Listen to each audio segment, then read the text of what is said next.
Welcome to the Deep Dive. Today we're jumping into a book that could genuinely change how you connect with people day to day. It's How to Talk to Anyone by Leil Lowndes. Really practical stuff here. Oh, absolutely. It's less like a heavy theory book and more like a toolbox, right? She gives you 92, well, she calls them tricks or techniques. Tricks, yeah. But they're not about being fake. They're about confidence, starting conversations, making, a good impression. And useful everywhere, sounds like. Networking, dating, just feeling less awkward at parties. It's all in there. And the core idea is fascinating. These tiny little shifts in how you act, they can have a huge impact. It's basic human psychology, really. Exactly. And that's what we're doing today, pulling out the best bits, the real nuggets, so you know how to use them. Think of it as your shortcut to understanding effective communication better. No need to read all 300 pages. We've got you covered. So Lowndes kicks things off with something we all know is important, but maybe don't focus on enough. First impressions. Right. She really hammers home that people decide about you fast, like in the first few seconds. It's almost instant. And once that idea is set, it's apparently really hard to shift it, like mental cement. It really is. But she doesn't just leave you there thinking, oh no, pressure. She offers a specific technique. It's called the flooding smile. The flooding smile. And it's not, just a quick flash of teeth. That can feel a bit automatic, maybe insincere. Yeah, I know the one. Instead, she says to pause. Just for a split second. Really look at the person. Connect with eye contact. Then you let a big, warm, genuine smile spread across your face. Slowly. Naturally, so it reaches your eyes. So it feels deliberate, like it's for them. Precisely. It's a social signal, not just moving your mouth. I think we've all felt that difference. That rushed smile feels empty, like a reflex. Mm-hmm. But when someone gives you that pause, then the real smile, it lands differently. Imagine being at some, busy event, maybe feeling a bit lost, and someone comes up, pauses, really sees you, and then smiles genuinely. It makes you feel, noticed. Acknowledged. Yeah, it feels unique to you in that moment. Like they saw something specific they liked and there's science behind it. It tacks into something called a limbic resonance. It's our brain responding to genuine emotion. Limbic resonance, okay. That tiny delay before the smile, it tells the other person's subconscious, hey, this smile isn't generic, it's specifically for you. Oh, okay. Makes them feel valued right away, builds instant trust, sets a really positive tone. Much better than a quick grin, it shows you're present. That's fascinating.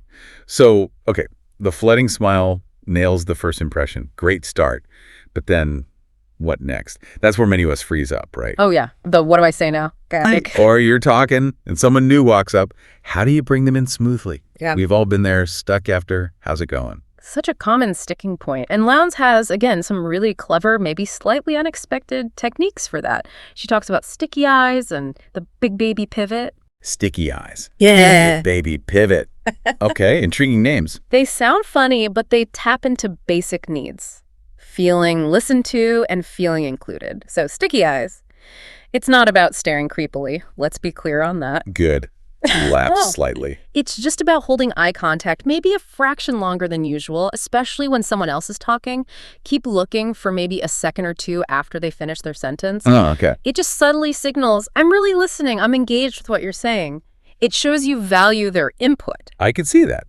Showing you're actually processing, not just waiting to talk.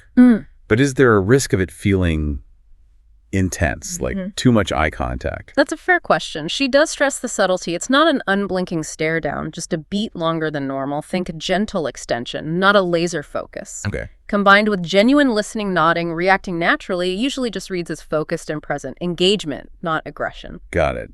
And the other one, the big baby pivot. Right. This one is brilliant in its simplicity. Think about an actual baby. When someone new enters their view, what do? They don't just flick their eyes over. No, they turn their whole body, head, everything. Exactly. Land says, do that. When someone new joins your conversation group, don't just give a nod or a quick glance while still facing the original person. Make a conscious effort to turn your entire body, torso, shoulders, head towards the newcomer. I think I've done that instinctively without knowing the name. Have you? Yeah, at a work thing. Someone new came up, kind of hovering on the edge. I turned fully towards them, and it was like instant relaxation. They just joined right in. See? It works. It feels almost silly to say, turn your body, Yeah. but it really does send a strong signal, doesn't it? Like, you are welcome here. You're part of this now. It's a powerful nonverbal welcome mat. It makes them feel immediately included, not like an outsider trying to break in. It's funny how we lose some of that basic social intuition as adults, isn't it? So connecting these two sticky eyes makes the speaker feel heard. The big baby pivot makes the newcomer feel included. They both feed that fundamental human need to be seen and valued. These are those small tweaks, huge impact examples again. They just smooth out the social friction. Okay, so we've got the intro covered, bringing people in. Okay. But how do we build on that, move past the initial chat? These techniques ain't great for starting, but what about building something, well, deeper, more meaningful? Right, because it's not just about fleeting interactions. Lowndes definitely gets into building rapport. One key concept is mirroring. Mirroring, like copying someone. Well, subtly, it's not about mimicking them like a mime. That would be weird. Chuckles, right. It's more about subconsciously reflecting some of their behavior. Maybe their posture. If they lean in, you might lean in slightly too, or matching their energy level a bit, even sometimes using similar words or phrases they've used. Interesting. It taps into this thing called the chameleon effect. We naturally, unconsciously mimic people we like or feel connected to. So by doing it subtly and consciously, you kind of fast track that feeling of connection. It makes the interaction feel more harmonious, more in sync. They feel more comfortable with you, often without knowing why. That makes a lot of sense. We do tend to like people who feel familiar or, in sync. Yeah. And this seems connected to another big point she makes. The power of listening, really listening, more than talking. Absolutely critical. It's not just about being polite and waiting your turn. No. It's about active, engaged listening. She pushes asking open-ended questions. The what and how questions, not the did you ones. Exactly. Instead of, did you have a good weekend? Which gets a yes, no. Right. Ask, what was the best part of your weekend? Or what interesting things did you get up to? It invites a story, not just a fact. It shows genuine curiosity. You're not just collecting data. You're inviting them to share a piece of their world. And it shifts the focus, doesn't it? Completely. True connection, Lowndes argues, isn't about dazzling people with your brilliance. It's about making them feel brilliant, making them feel important, heard, understood. Yeah. When you focus on drawing them out, listening intently, that's where real connection starts to build. You create a space for them. Okay, so we have tools for first impressions, for keeping conversations flowing, for going deeper. What about just general confidence and handling those awkward moments that inevitably pop up? Yeah. Any quick hacks for that? Definitely. One really practical tip is to always have a few safe topics ready to go, mentally prepped. Like in your back pocket. Exactly.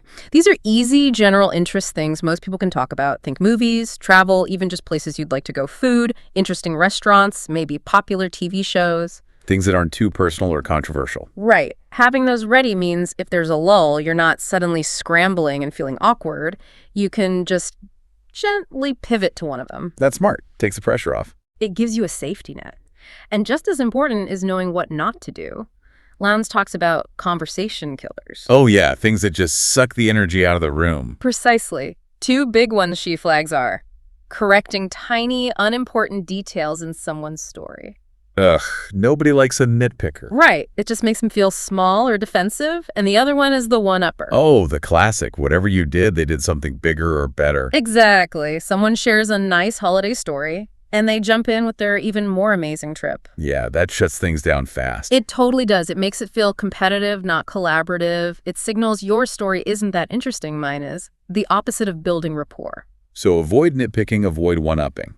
Got it. Right. And that's what's great about the book. It's so actionable. These aren't just vague concepts. They are specific behaviors you can literally go out and practice. Try the smile tomorrow. Notice if you pivot when someone joins. It makes communication feel like a skill you can actually improve. So really, the whole message of how to talk to anyone, when you boil it down, it's not about being fake or manipulative. No, it feels more like awareness. Exactly. It's about making small, conscious choices in how you interact, mostly nonverbal things even. And those small choices add up to create more positive, more genuine connections. You become more present, more empathetic. Just a better communicator, really. And that obviously benefits you, the listener. Yeah. If you start using these techniques, what happens? Well, you'll likely feel more confident, right? Less anxious in social situations. Definitely. You might find yourself building your network, making new friends more easily, just feeling more comfortable and skilled in any conversation, really. Whether it's chatting with a barista or in a big meeting. It's a genuine skill builder for life. So here's something to think about as you go about your week. Pick just one thing from our chat today. Maybe it's trying that deliberate flooding smile on someone new, or maybe making a point to use the big baby pivot next time you're in a group. Just try one small tweak. What might happen? What unexpected connection? Or maybe just a little boost in your own confidence could that one simple action spark for you? Give it a shot.